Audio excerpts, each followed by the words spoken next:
একবার আল্লাহ রাব্বুল আলামিন তার সকল ফেরেশতাদেরকে নির্দেশ দিলেন, হে ফেরেশতারা, তোমরা সকলেই আমার আরশে আজিমের চারপাশে সমবেত হও। আল্লাহ রাব্বুল আলামিনের আদেশ শোনা মাত্রই ফেরেশতারা তার আরশে আজিমের চারপাশে সমবেত হলেন। অতঃপর আল্লাহ রাব্বুল আলামিন তাদেরকে লক্ষ্য করে বললেন, ইন্নী জাইলুন ফিল আরদি খলিফা। হে আমার ফেরেশতারা, আমি পৃথিবীতে আমার একজন প্রতিনিধি প্রেরণ করতে চাই।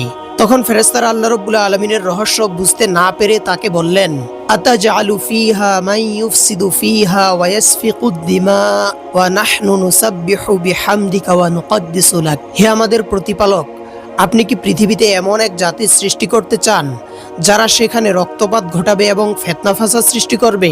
অথচ আমরাই তো আপনার গুণকীর্তন করছি এবং আপনার প্রশংসা সহকারে তাসবিহ পাঠ করছি। তাহলে নতুন সৃষ্টির আর কি প্রয়োজন রয়েছে?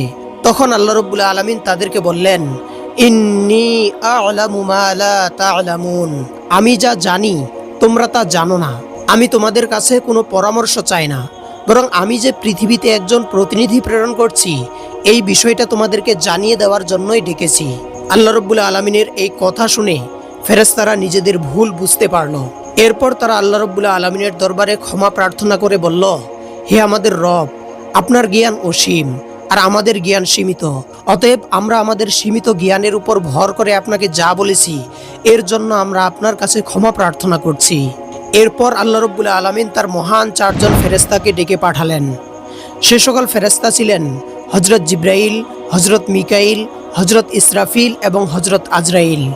সর্বপ্রথম আল্লাহ রাব্বুল আলামিন হযরত জিবরাইল আলাইহিস সালামকে নির্দেশ দিলেন, হে জিবরাইল, তুমি পৃথিবীতে যাও এবং সেখান থেকে এক মুঠো মাটি নিয়ে এসো। সেই মাটি দিয়ে আমি পৃথিবীতে আমার প্রতিনিধি সৃষ্টি করব। আল্লাহ রাব্বুল আলামিনের কাছ থেকে এই নির্দেশ পাওয়ার পরে হযরত জিবরাইল আলাইহিস সালাম পৃথিবীতে এসে জমিন থেকে এক মুঠো মাটি নিতে উদ্যত হলো। তখন জমিন তাকে আর্তনাদ করে বলল, হে জিবরাইল, তুমি আমার বক্ষ থেকে মাটি নিয়ে কোথায় যাচ্ছ? হযরত জিবরাইল আলাইহিস সালাম উত্তর দিলেন, আল্লাহ রাব্বুল আলামিন আমাকে তোমার বুকে পাঠিয়েছে। তোমার বুকের এই মাটি দিয়ে তিনি পৃথিবীতে তার প্রতিনিধি সৃষ্টি করতে চাচ্ছেন। তখন মাটি কাঁদতে কাঁদতে বলল, ভাই জিবরাইল, তুমি আমাকে নিও না, আমাকে রেখে দাও, কারণ আমাকে দিয়ে আল্লাহ রাব্বুল আলামিন মানুষ সৃষ্টি করবেন আর সেই মানুষ পৃথিবীতে এসে অনেক নফরমানি করবে।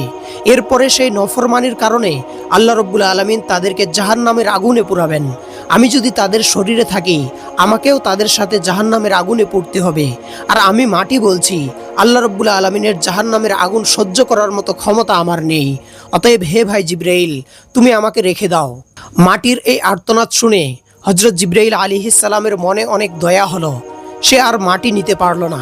খালি হাতেই হযরত জিবরাইল আলাইহিস সালাম আল্লাহ রাব্বুল আলামিনের দরবারে ফিরে গেলেন। আল্লাহ রাব্বুল আলামিন তাকে জিজ্ঞাসা করলেন, হে জিবরাইল, তুমি খালি হাতে ফিরে এলে কেন?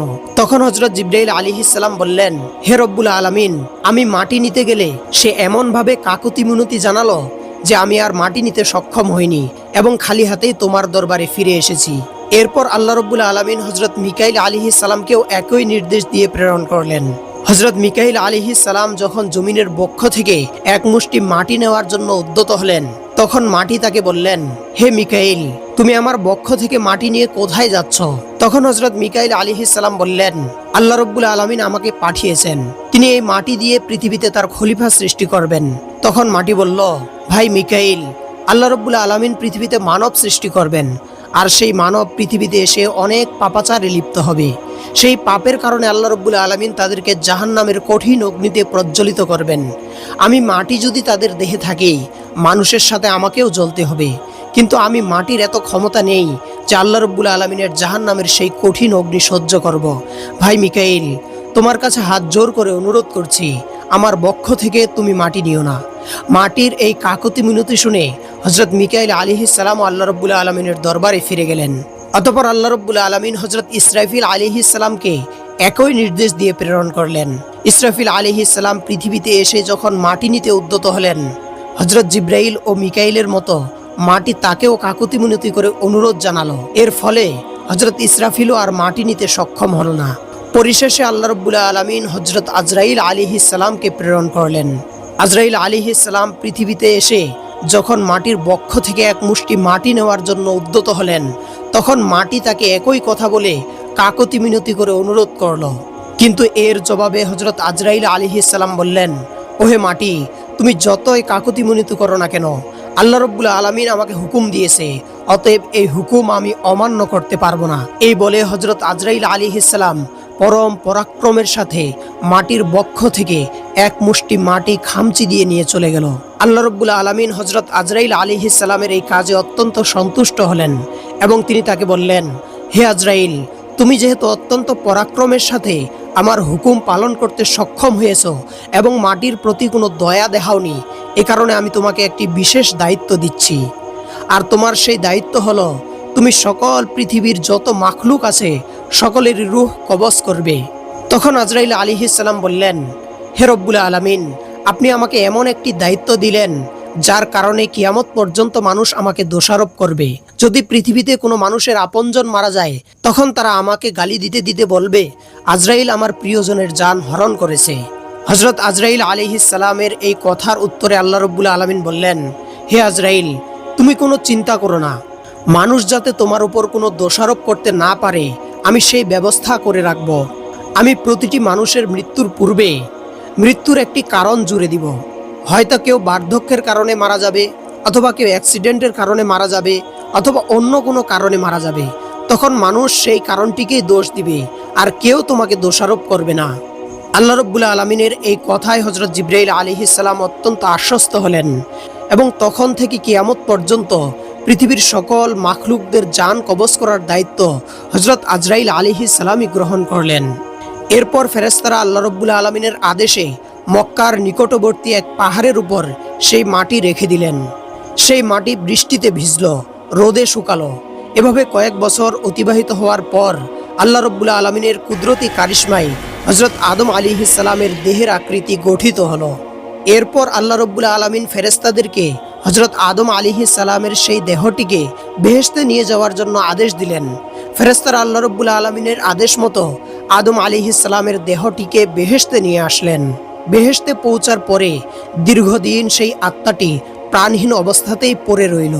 এদিকে দলে দলে ফেরেশতারা এসে হযরত আদম আলাইহিস সালামের দেহকে দেখে যেত এবং আল্লাহ রাব্বুল আলামিনের দরবারে শুকরিয়া আদায় করত আর খুশি প্রকাশ করত এবং বলাবলি করত, এটাই সেই দেহ, এটাই হবে আল্লাহ রাব্বুল আলামিনের পক্ষ থেকে পৃথিবীতে তার খলিফা, এবং এই দেহই আল্লাহ রাব্বুল আলামিনের হুকুম পৃথিবীতে বাস্তবায়ন করবে। ফেরেশতাদের এইসব কথা শুনে ফেরেশতাদের সর্দার আজাজিল বিদ্রুপের হাসি হাসত এবং এই মৃত দেহটিকে নিয়ে সে ঠাট্টা বিদ্রুপ করত। যেহেতু সে ফেরেশতাদের সর্দার ছিল, এজন্য অন্য ফেরেশতারা তাকে কিছু বলার সাহস পেত না।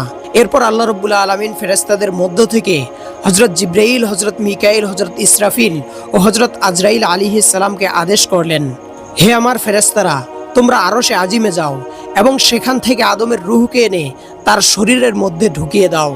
ফেরেশতারা আল্লাহ রাব্বুল আলামিনের পক্ষ থেকে এই আদেশ পাওয়া মাত্রই হযরত আদম আলাইহিস সালামের রূহ মোবারককে মূল্যবান হীরা জহরতের পাত্রে করে আদম আলাইহিস সালামের দেহের নিকট উপস্থিত হলেন। সেই সময় আসমান জমিনের সকল ফেরেশতাগণ আনন্দে মাতোয়ারা হয়ে গেল এবং সেই অনুষ্ঠানে সকল ফেরেশতারা অংশগ্রহণ করল।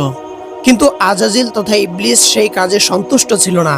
এরপর আল্লাহ রাব্বুল আলামিন হযরত আদম আলাইহিস সালামের রূহকে বললেন, হে রূহ, তুমি আদমের শরীরে প্রবেশ করো। রূহটি হযরত আদম আলাইহিস সালামের দেহে প্রবেশ করার সঙ্গে সঙ্গে হযরত আদম আলাইহিস সালামের দেহের সকল অঙ্গে কার্যকারিতা পরিপূর্ণভাবে লাভ করল এবং তিনি আস্তে আস্তে উঠে বসলেন। হযরত আদম আলাইহিস সালাম রূহ প্রাপ্ত হওয়ার সাথে সাথেই একটি হাঁচি দিলেন এবং তিনি নিজে থেকে পাঠ করলেন, আলহামদুলিল্লাহ। আল্লাহ রাব্বুল আলামিন হযরত আদম আলাইহিস সালামের এই প্রশংসা শুনে অত্যন্ত খুশি হলেন। এরপর হযরত আদম আলাইহিস সালাম আল্লাহ রাব্বুল আলামিনের আরশের দিকে তাকালেন এবং তিনি সেখানে লেখা দেখতে পেলেন, লা ইলাহা ইল্লাল্লাহু মুহাম্মাদুর রাসূলুল্লাহ। হযরত আদম আলাইহিস সালাম আল্লাহ রাব্বুল আলামিনের নামটি তো বুঝতে পারলেন, কিন্তু তিনি বুঝতে পারলেন না আল্লাহ রাব্বুল আলামিনের নামের সাথে এই মুহাম্মদকে। তার মনে একটি প্রশ্ন রয়ে গেল। এরপর মণিমুক্তা দ্বারা তৈরিকৃত একটি সিংহাসন হযরত আদম আলাইহিস সালামের উপবেশন করার জন্য আনা হলো। আল্লাহ রাব্বুল আলামিন হযরত আদম আলাইহিস সালামকে অত্যন্ত সম্মানের সাথে সেই সিংহাসনে উপবেশন করালেন। এরপর তিনি সকল ফেরেশতাদেরকে লক্ষ্য করে বললেন, হে আমার ফেরেশতারা, তোমরা আদমের জন্য সম্মান প্রদর্শনের উদ্দেশ্যে সিজদা করো। আল্লাহ রাব্বুল আলামিনের আদেশ শোনা মাত্রই সকল ফেরেশতারা হযরত আদম আলাইহিস সালামকে সম্মানের উদ্দেশ্যে সেজদায় লুটিয়ে পড়লেন। সেজদা থেকে মাথা তুলে সকল ফেরেশতারা দেখল শুধুমাত্র আজাজিল ব্যতীত সকল ফেরেশতারাই আদমকে সেজদা করেছে, আর আজাজিল উক্ত মজলিসের এক পাশে দাঁড়িয়ে রয়েছে। এই দৃশ্য দেখে সকল ফেরেশতারা পুনরায় সেজদায় নিপতিত হলো। তাফসিরে রুহুল মাআনিতে বর্ণিত আছে, ফেরেশতারা যে এই দ্বিতীয়বার সেজদা করেছিল এটি ছিল শুকরিয়া আদায়ের জন্য, কারণ তারা আজাজিলের মতো আল্লাহ রাব্বুল আলামিনের অবাধ্য না হয়ে তার আনুগত্যশীল বান্দাদের অন্তর্ভুক্ত হতে পেরেছিলেন। এরপর আল্লাহ রাব্বুল আলামিন আজাজিলকে লক্ষ্য করে বললেন, হে আজাজিল, সকল ফেরেশতারাই আমার হুকুম পালন করলো, কিন্তু তুমি কেন আমার হুকুম পালন করলে না? আজাজিল বলল, হে আল্লাহ, আমি কিভাবে এমন একটি হুকুম পালন করব যেই হুকুমের মধ্যে কোনো যুক্তি নেই? আপনিই ভেবে দেখুন, আপনি আদমকে সৃষ্টি করেছেন মাটি থেকে, আর আমাকে সৃষ্টি করেছেন আগুন থেকে। আগুনের ধর্ম হলো তা সর্বদাই উপরের দিকে উঠে, আর মাটির ধর্ম হলো তা সর্বদাই নিচের দিকে নামে। সেজদা যদি করতেই হয় তাহলে আদমের উচিত আমাকে সেজদা করা, আমি আদমকে সেজদা করব, এটা কোনো ক্রমে যুক্তির কথা নয়।